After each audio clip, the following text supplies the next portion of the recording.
Okay, so I told you earlier, you guys are all here for one of the same reasons. We're all Ninja Nation, right? It's pretty simple. Most of us are here. Ninja was like, I can't come, sorry. Here's what's going on. Then he lied, and he's here. Ninja.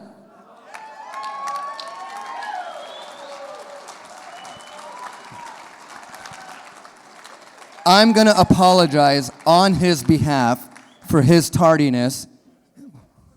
What'd you do? Nothing. I was joking. You guys, I'm not going to talk anymore. Bro, just a bro hawk and a dream. Have fun.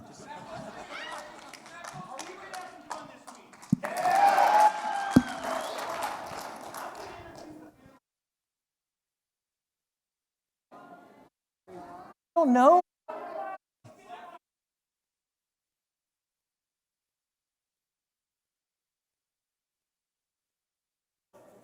No worries. There we go. You guys show me, put your hands up if you hate the way you sound with a mic. Guys, oh my gosh, I'm not the only one, it freaks me out. I'm talking to you and I'm like, listening to myself. Okay, first person we're gonna be talking about, Jack from Nobody Special Finance. Come on in, Jack.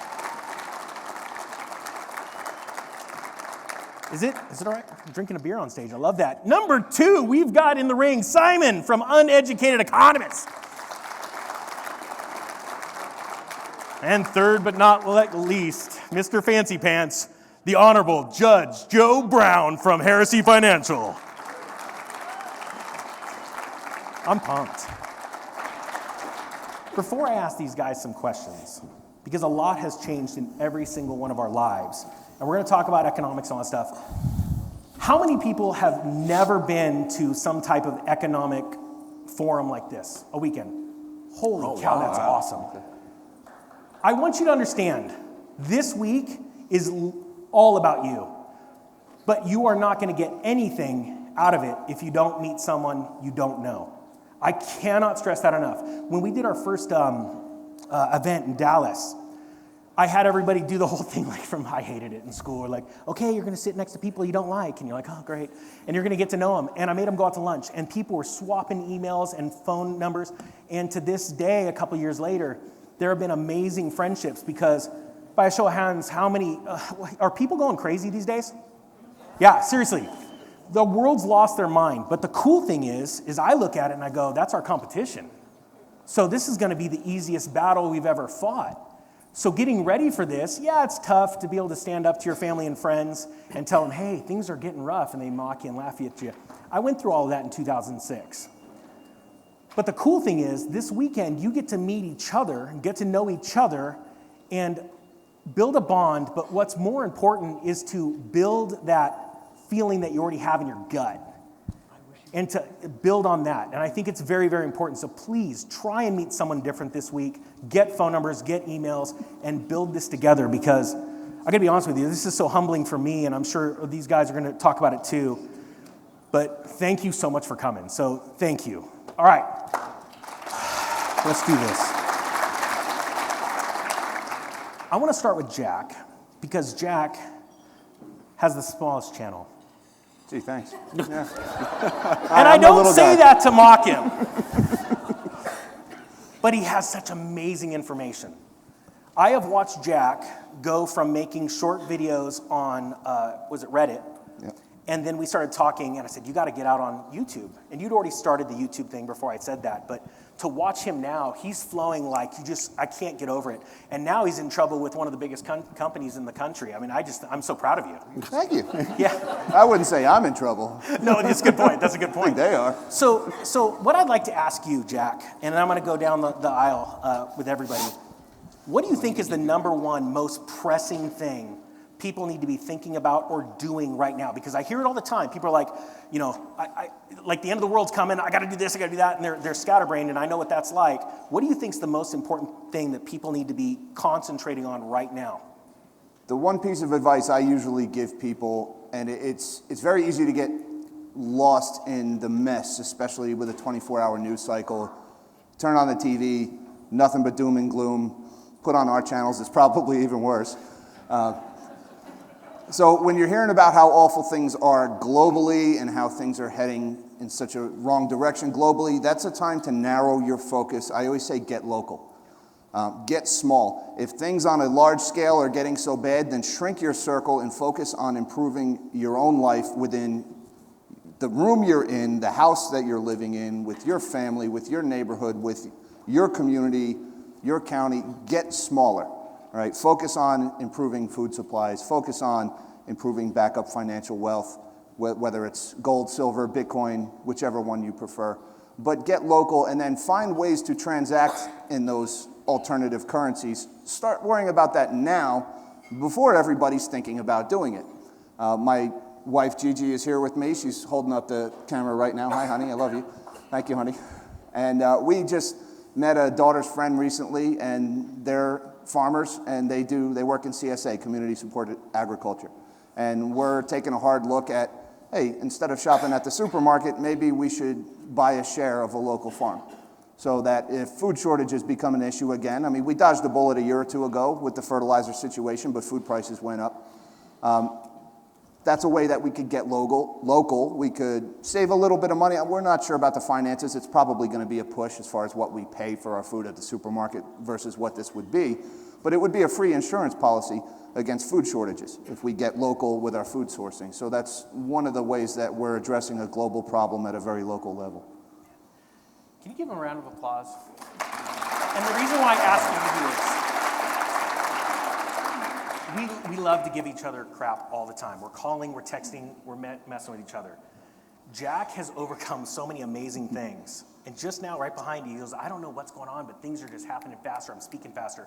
And I'm like, I watch Jack's channel, and it blows me away how amazingly talented you are. And I just want to give you credit in front of a crowd because I think, honestly, the world of you. And I'm so glad that you took that dive. And we're going to talk about this a little bit more next Sunday afternoon because I want to try and inspire some more people. So thank you. Thank you. Sue. Your hair is really good, too. Simon. Who here watches Simon on YouTube? Uneducated economist.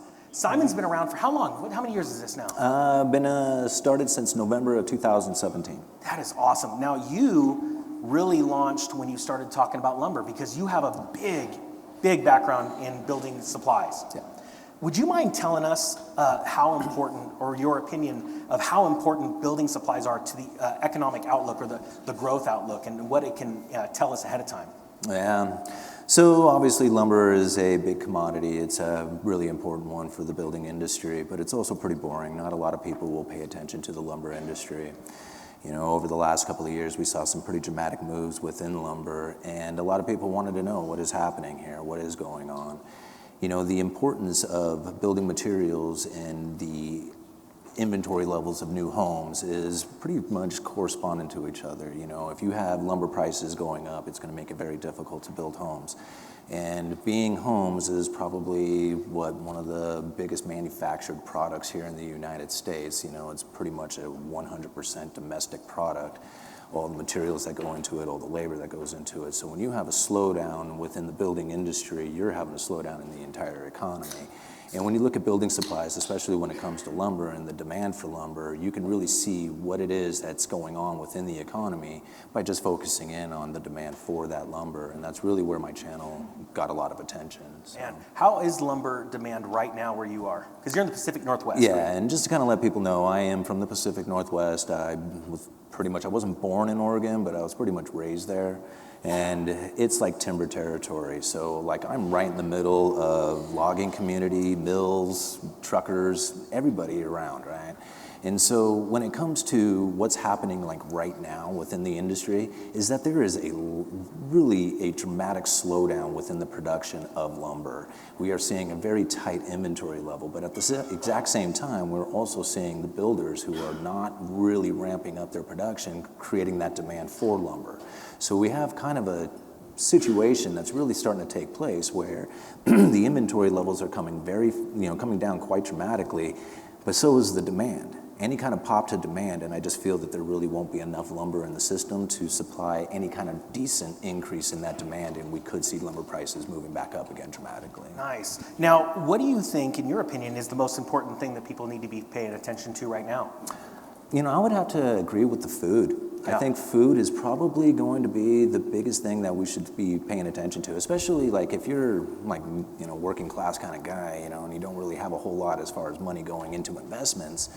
Well, you really have to kind of look for your future, and that's what? Food. Like food, conveniences, pleasures of life, Well, conveniences and pleasures of life can be set on the side, off to the side, but food, you're not going to be able to set that off to the side. You need that. And for me, it's more about food preservation, right? It's not a matter of just getting food. Like somebody just all of a sudden hands you 100 pounds of fish. What are you going to do with it, right? I mean, you can cook up a little bit. You might be able to freeze some of it. But if you need it for a long time, like years, you need to be able to can that stuff. And so the skill of being able to can your food, canning supplies, stuff like that, I think is far more important than just the acquisition of food, right? Because again, when the food comes in the future, you got to be able to preserve it. And I think that's really a skill that everybody should take on. It's something you could do even in a small apartment, You could find chicken on sale and go and can it yourself and just get into the practice of doing that. Nice, awesome. Joe, I give him a hard time all the time because I love him like a brother. He always looks so slick, but what's better than Joe's appearance and how he holds himself in public is how much time he puts into his videos. He has done such an amazing job with your videos. It floors me. And it's so cool to be able to call you my friend. Joe has an amazing background when it comes to finance. And he has an even bigger calling, and that's coming out. And I want to ask you what you believe is the most, because you look at things a lot different than me. I mean, we are polar opposites, but the cool thing is, at the end of the day, we always agree on the big picture, right? How we get there is just minutia. It's the big picture, right? And that things are going to get rough. What do you think is the hardest thing or the most important thing that people need to be considering now to be getting ready for?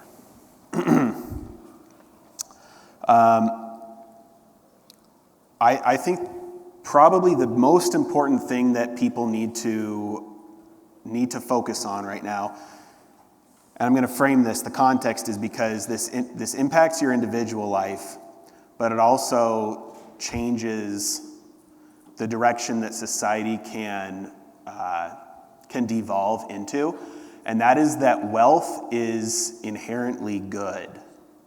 There are a lot of things in life that people view as neutral, and oftentimes things that are material, people naturally view as inherently bad or evil, that can be with intent used for good.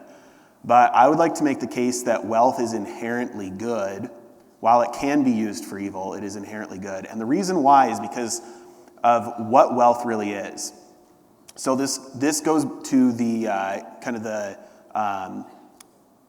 the foundation of Austrian economics on what profit is. And in reality, the way that people make decisions and choose what actions to take in their life is ranking things in order of what is best for me versus what is next best for me, and so on and so forth. So let's say you've got $100 in your wallet, and you're hungry. It's lunchtime. You walk into In-N-Out, which is objectively the best burger restaurant on earth, not just for the price, just objectively. You walk in In-N-Out, you want that double animal style with chilies and both kinds of onions, more than you want the $5 in your pocket. Now, it's not that the burger is worth more than the $5, objectively. Otherwise, the restaurant wouldn't be selling it to you. It's that you value the burger more than you value that $5. Now, that'll probably fill you up, but if you're anything like me, you're probably going to need 2 of them. So I also want that second burger more than the second $5. But I don't want the third burger more than the third $5. I'd rather have the $5 than that. And so when we make this exchange, nobody's forcing us to do this, it's voluntary. I get something I wanted more than what I had to give up to get it. I profit as a result. I'm in a better state. So does the restaurant. They wanted my $10 more than they wanted those 2 burgers. They are better off as a result. When exchange happens, wealth is created because 2 parties who make a free voluntary exchange actually are better off than they were before, even though the material goods are the same. There's no change in material goods. You look at that transaction and say it's zero sum. You just swapped. But we're both better off, so profit was created. And that is in most people's day-to-day lives, because most of us are not in a position of government where we can use the government's monopoly on violence to force somebody to do what we want. We have to give somebody something they want badly enough to get something that we want in return. And in doing so, we profit, but so do they. And I think that mindset of understanding that when we engage in voluntary transactions, whether it's going to work for 8 hours a day or working on a side hustle or creating wealth or making an investment or saving, all of these voluntary actions that we're doing are creating wealth, are creating the other party better off than they were before. These are things that are inherently good, not inherently evil. And so when you think about the people who have created the most wealth, well, what do they have to do in order to become that rich? Well, they have to give somebody else something that that other person wanted more than what they gave up to get it. So you look at somebody who's worth $10 million, they had to create something that somebody else wanted more than $10 million. So that person, or the group of people, are better off than what they gave up. And so the more wealth we can create, it's like a litmus test for ourselves, or a measurement of how much wealth are we creating for the world? How much better are we making the world? And it's really dangerous, the opposite view that I think that most people can slip into, that wealth is evil, because you think, I just need to make ends meet, I just need to get by for myself, I just need to care for myself. You're not serving the world. The more wealth you can create for yourself is a measurement of how much wealth you have created for other people. And so it is really selfish to limit yourself and think, I just want to get by. Why not help other people get by? And the idea that wealth is evil, it eventually spills over into things like the Gulag Archipelago and society going after the people who have been the biggest creators of wealth. And both from an individual standpoint of taking on that mindset and saying, I'm going to create as much as possible, helps out your local self, like yourself, your family, your community, but it also it changes society, because the more wealth you create for other people, the better off they are. And people can do some crazy things and slip into, it's the, desperation makes good men do cruel things sometimes. And the more wealth we can create for society, the better off everybody will be. And I understand there are some people that don't use it that way, and that is an individual choice. But the inherent, the nature of it is just by engaging in that free transaction, that free exchange, voluntary transactions, we're creating more wealth. And the more we can do that, the better off the world will be. Who just got something from that?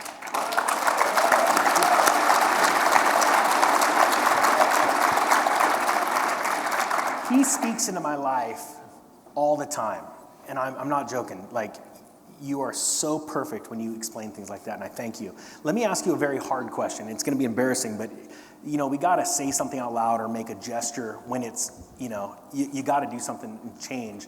How many people feel guilty having wealth, or have taken like a vow of poverty, or they just feel guilty? By show of hands. Anybody out here? There's a few people. All right. Type 1? All right. Type 1. Engagement farming. I think all three gentlemen here would agree that there are people trying to take the money out of our pockets, right? In one way or another. Yeah, and we're greedy if we want to keep it. Exactly. Right? It's the people who want the wealth for nothing.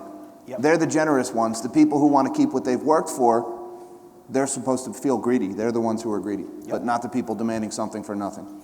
Okay. I want to see the few people that raise their hands, and I thank you for your honesty. I want to see that change this week. And then for everyone that didn't, I want to talk about 10Xing.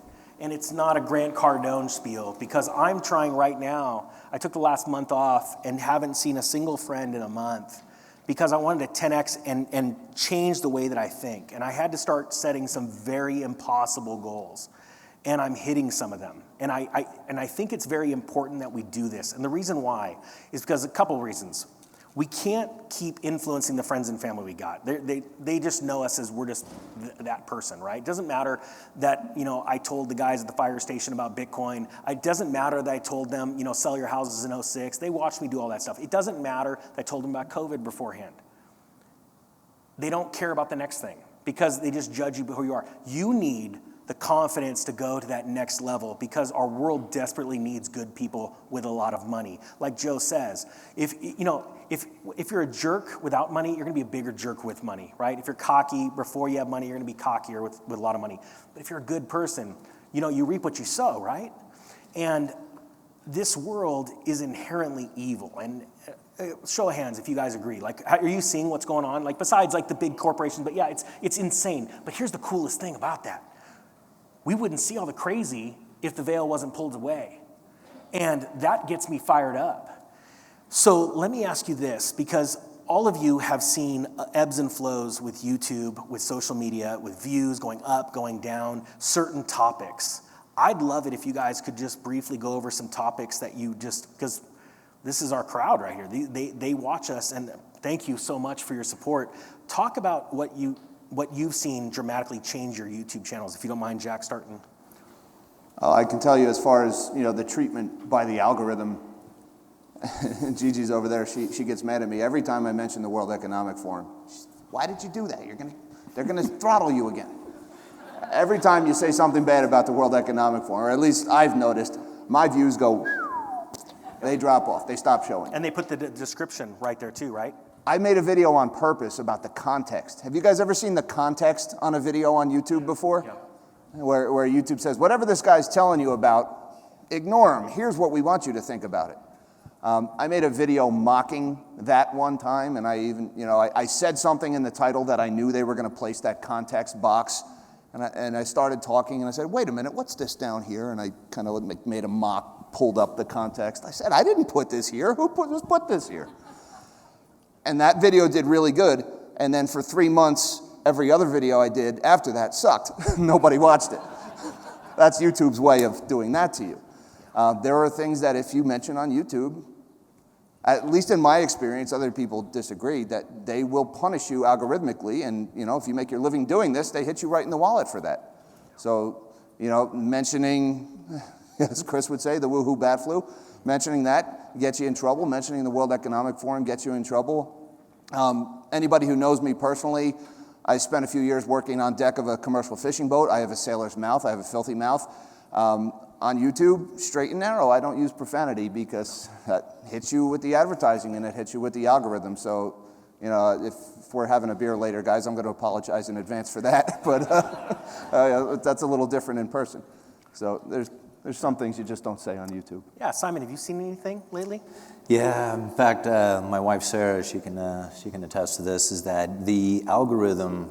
When you get hit by that algorithm, it starts taking subscribers away and starts dropping the views. You'd almost take it personally, It's just like, man, what is happening here? And like you said, if you're making some revenue off of YouTube and you're somewhat reliant on that, that's pretty damaging. And you're thinking, man, what is it that I'm saying in these videos? What is it going on? And so I tested the waters myself. Like I did a video talking about some, world distribution and talking about new orders going to China, but I titled it New World Orders, and that got flagged, right? And it didn't have anything to do with the New World Order, right? It was just titled New World Orders, and so yeah, you really do have to pay attention to what it is that's being said out there. But then I found that also, I've talked about some stuff that I thought would have gotten me flagged that didn't, and so it is pretty interesting to think how that algorithm must be working. I know that if I am a good Googler, right, and I post some stuff that I think Google is interested in spreading, then I get more views. So it's just like, that's kind of interesting. Am I doing this for money now, or am I doing this for the real information that I'm trying to put out there? And I realized that, man, if you are getting your information from Google and Google's feeding you stuff, they might be feeding you the information in which that they want you to spread, and they'll reward you for it, right? So pretty soon it's just like, well, I'm not going to worry about the reward anymore. I'm just going to go for the information that I really feel is appropriate for me to put out, and that's what I do. That's awesome. Thank you.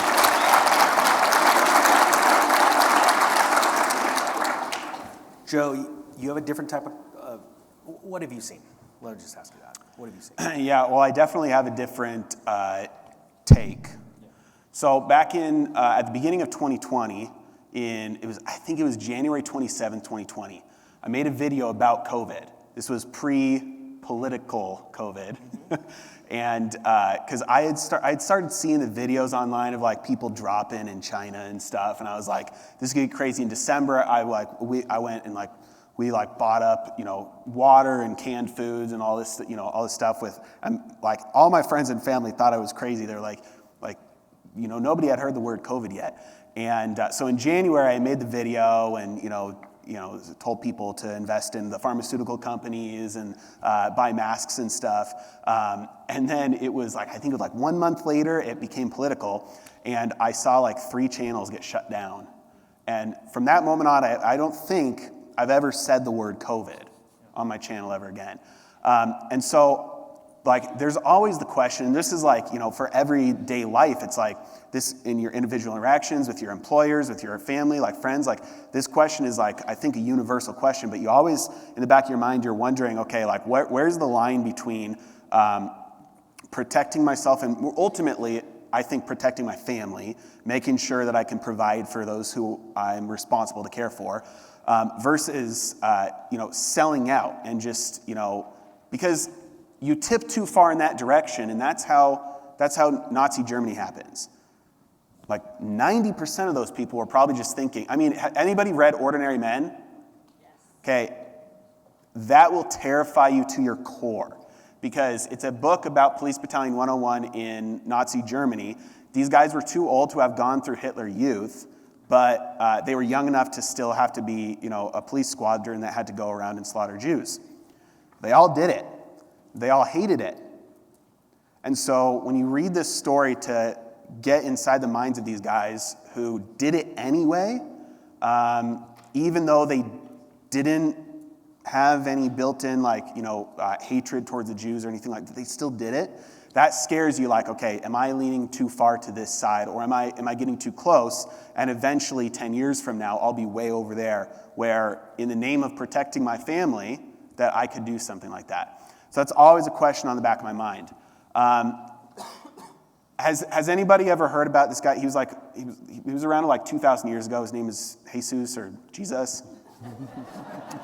So this guy, he's a pretty smart guy. He's got some books written about him. He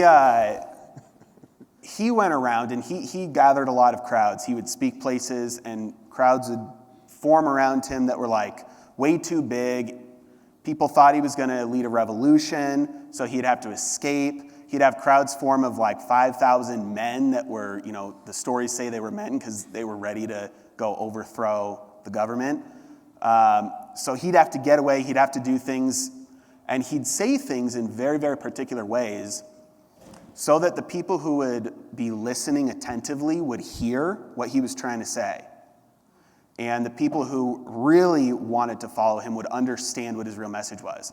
But he would speak in words and phrases that everybody else who was looking to attack him, looking to accuse him, wouldn't really hear what his message is. He would never come right out and say things. So that's the approach that I have tried to take, is trying to get the message across that I think is important without trying to throw a middle finger to the WEF or to YouTube or the algorithm, because I think that you can fly under the radar with any sized voice, and the people who are wanting to change, wanting to listen, and wanting to follow will, and you are never going to change anybody else's mind anyway. And so there's always going to be ups and downs and dips and valleys and peaks and things like that, but if we think that the information that we have to spread is good and will change people's lives, and I think we have a responsibility to do that in a way where we can continue to do it. Amen. So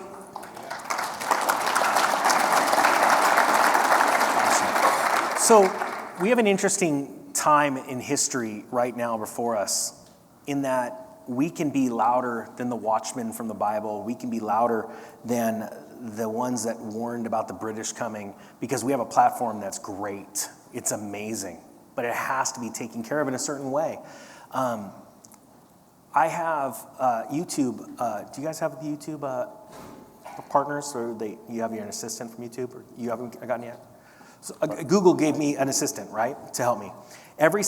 They change all the time. The second they start and they have to record everything, they start talking about how they've been watching my stuff and they like it. They're taken off and a new one's put in their place. The channel, and actually all of ours, are rivaling in views the mainstream media. The problem with Google is they go, we can't show the censorship too much or the people will revolt.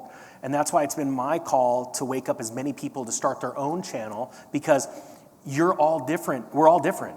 You know, what you may like about me, someone else isn't going to, but they're going to see something in you that they're going to like. Now, I get not everyone's called to be on video, but maybe writing a blog or something like that, because we need to overpower. See, Google is actually going broke right now. And one thing I do know is that the latest assistant, he can't say certain things on the air, and he goes, Travis, you need to put ads all over your stuff. And I go, no, I don't want to do that. I want people to watch it after. No, he goes, you should do it. And I'm like, no. And he goes, yeah, put non-skippable ads and mid-roll ads and go aggressive. I'm like, I don't, why? And he goes, just watch. And he couldn't say it. I did it. Called him back. I said, holy cow, what just happened? He goes, the algorithm likes making money. And the sad thing is now I'm like, okay, so now we can find more people. We can reach more people. I get emails all the time. And I'm sure you guys get emails from people like, oh my gosh, you've helped me, right? And you love that. And it's a good feeling. And you want that to keep going. But there's this thing you got to skirt, and those darn ads. So you got to get the stuff out at the right time.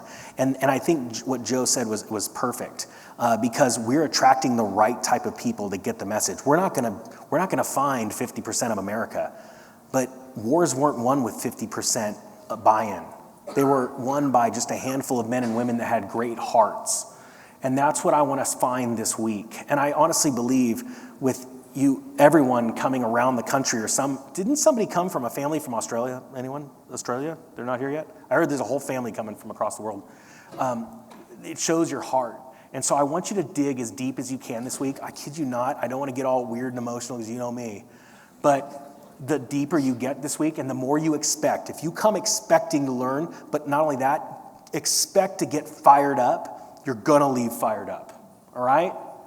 Thank you guys so much for talking. We're going to party now. All right? So, Patrick, I heard there's a party, right? Where's Patrick? Patrick has a doppelganger. He's just cruising right now. That's like, you look just like Patrick. All right, no problem. It's at 8 o'clock, right? Here he comes. Come on up, Patrick. We're going to tell him about the party. I heard there's free beer or something. I don't know. I don't want to just give stuff away. Rob's like, what are you doing? Is it working? Yeah. Sorry, I was outside. I missed you. So it's time. So I heard it's starting in a few minutes, right? Yes. Okay, what do we got going? Well, I'm sorry I was outside. First of all, I'm thankful that you guys came. Joe Brown, 100K economist, Jack Gamble, and Ninja. This is pretty simple to me, right? If you guys are following any of these guys, you should be following me. That's sweet. I took one opportunity. That was it, right? No, so guys, honestly, this has been such an amazing time. We're going to keep going for more. This is just the beginning. For you guys who know what we're here for, guys, I've got Ninja, Jack. I've got J. Edward Griffin. He was here. An educated economist, Joe Brown. What else do you guys want? Like, the reality is we're bringing people that you guys find influential, right? We are inspired by you guys, honestly. I think a lot of us here have seen you guys through your ups and downs, and we're here. We support you guys because we understand we need people to speak for us, too. So, to me, it's a huge win, and I'm excited to see what the rest of this weekend is going to bring. We have so much more coming. For you who have bought the VIP event or the all-access tickets, out to your right, there's food. Please, go enjoy. For those of you who haven't, go that way. or you can go sign up. But the idea is, guys, there's so much more fun. Tomorrow there's the meet and greet. We're going to have a ton of time to get together with these guys, ton of time to spend with each other. But is there any questions that you guys have? I'm going to answer a couple. It's not a question. Am I even on? Am I on? I don't think he talked about you. He was talking about you. Yeah, oh, it wasn't talking about me? I have a story about Patrick, actually. He didn't know, he's probably getting nervous right now. Patrick was attending Silver Symposium in Spokane last year as a guest, and he came up and he asked me a question. He had no idea who I was, or that I had a YouTube channel, because I'm the little channel, I'm told. See? He wanted to meet That was the ninja. true. I literally sat down next to him, and I was afraid. I was like, I'm about to meet Ninja. Hey, you know, is Ninja pretty cool? You know, what can you tell him? He's like, no, Ninja's good. Just go talk to him. I had no idea who I was sitting next to. He says, how do I meet the ninja? I said, this is how you meet Ninja. I said, yo, Ninja, meet Patrick. And he just started talking. And you had a lot of ideas to share, and now here you are planning this event. You have been awesome in the whole setup and everything of this event. You have met our needs and everything. Yeah, Hands down. Just fantastic job, Patrick. If you want to learn Thank about you. crypto, holy cow. And there's a lesson for you guys here in that also. Just come up and say hi. Don't be nervous or anything like that. I don't think they're going to have that Regular problem. guys, come up and let's talk. Living proof of it. Thank you, Patrick. Cool. Joe, I'm going to have to give everyone, while we finish up, I'm going to give one question. I need someone who's got one question for Joe. Anyone have a question for Joe? No one cares about Joe. Okay, we'll move on. Wait, it's right there. Great shirt. 5 row up there. So lumber's a big deal. Lumber's a big deal to me, you know, and I'm in agriculture, and I watch the lumber a lot, and I'm so surprised at what you can see there. And I really appreciate your input, because a lot of people just look at the price, you know, oh, I can build something in my backyard this week or I can't. And it actually reflects a lot about the economy. And I appreciate that, you bringing that out. So that wasn't Joe. Again, no one had a question for Joe. Oh, uneducated economy. Honestly, same thing I told you. I love the lumber. It helped me. That's right. All right, Joe.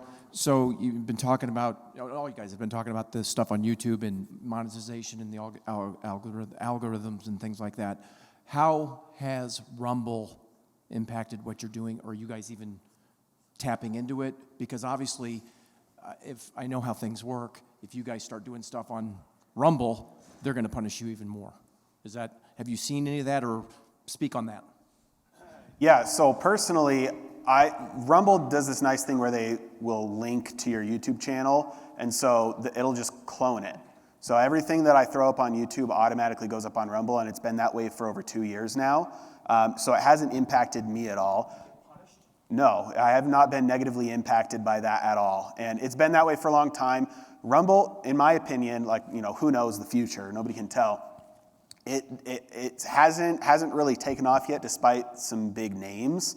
And so we'll see if they're able to lock up some big contracts with some people that actually get traffic to the platform. It's very, very difficult to build a network like that. And so YouTube still does have a lot of power there. To me, it seems like there's actually a lot of attention shifting from long-form video to Twitter right now. And so we'll see about that. The attention is already there from the big network that's already on there, and we've talked about the algorithm. It's it's incentivizing long-form posts and videos right now. So people are starting to put, again, the same content there, but as far as I don't know anybody who has been negatively impacted from trying to put stuff on multiple platforms. And so I think it's probably a smart move because it doesn't take anything. Do you think YouTube's going to try to buy Rumble? Do you think YouTube will buy Rumble? I do not think so. No, and I don't think Rumble would sell to them either. They're already a publicly traded company. Ninja, what do you think about it? Yeah, I got a little birdie called me, and I'll tell you guys will be excited about this. Rumble is at almost 2%. of the watch hours that YouTube's at right now in certain demographics, and it's got them running scared. They're actually switching the algorithm to point towards politics starting in November. Now, with that being said, and I got that information one-off from the president, this is going to be dangerous because I think it's what type of politics we talk about. So you're going to see me, I've done a couple of politic videos, and you're going to see me really transition in November, but I'm going to try and do some crazy stuff where the algorithm's a little fooled. But yes, they want to influence this next year. So, and they see that Rumble is taking market share little by little, and it's got them concerned. One more point about that is that this is what competition is for, and I understand the fiat system skews this a lot, but we've already seen some of the censorship on YouTube die off. It was really bad, it's gotten better, and it's nowhere near where it needs to be, but we've already seen a shift in the right direction because you start to get scared when you see other platforms start to take market share. And especially, I think a big company like Twitter coming in and doing that, the anti-censorship stuff really makes a big splash, and the growth in Rumble does as well. But I think that unless Google wants to give up its, YouTube, I think they're going to have to change. Yeah. Okay, guys, we got one more question for Jack. Who's got a question for Jack? Oh, that was obvious. I saw that. She really, Giselle. I'm the only one who got a shaking hand. I just want to know that. All right. That's the little chairman. She's actually sitting next to your wife, too, so be careful. Jack, do you think there's a possibility that the reason the Fed and the Treasury are acting opposite, the Treasury is dumping trillions on them out as while the interest rates are skyrocketing, do you think this is a possible way to prepare, the plan to prepare for the Ponzi scheme that is China to collapse, and so they're trying to prepare the market? Okay, so does the disconnect between the Fed and the Treasury pulling in opposite directions, could that be related to China? I'm trying to think of the effect of the pulling in opposite directions. It's hard to make a direct link to China with that, and I don't want to give our political elite so much credit for being able to pull that off, even if they wanted to. I don't think they're nearly that smart. They are pulling in opposite directions. You've heard that with Jerome Powell and some of the things he said in his recent press conferences. He's talking about how economic growth has been stubbornly high, and about how the rise in treasuries, the rise in interest rates in particular on the long end of the yield curve, I don't want to get too technical here, but he's saying that's got to do with so much new bond supply. What he's saying there is that's the government's borrowing too much money. They're introducing new bonds into the market. So the Fed and the Treasury are pulling in two opposite directions right now. The Fed is trying to tamp down economic growth, and then the federal government, the executive branch, and Congress, through their inaction, they're just borrowing money, dumping bonds into the system to keep the growth going at any cost. And we're just in the middle, like I use the metaphor on my channel, the parents are fighting in front of the kids. And regardless of who wins the fight, the kids are going to lose. All right? And that's us. We got crushed by the inflation, and now we're being crushed by the interest rate hikes to fight the inflation. And they, with a capital T, I always say, they get rich on both ends because they own the assets that went up in value with the inflation, and then they sold at the top, and now they're sitting there, and when the crash happens, they're going to buy the assets back at cheaper prices. Now, as far as can that be related to what's going on in China, I'd really have to sit and marinate on that one to give you an answer. My initial gut reaction is they're just not smart enough to pull that off, but I also don't think China needs any help. I think they've done a good enough job on their own of collapsing their economy, and they may surprise us with how long they're able to keep it alive, keep it rolling, but I don't think they can stop it. They can only delay it. Thanks, Jack. So, of course, last but not least, Ninja. There's going to be one question for Ninja. Just ask me anything you Joe, want. raise your hand. Ninja, you pick, because I'm not even going to look. Oh, gosh. Okay, it's right there. Math. Thank you.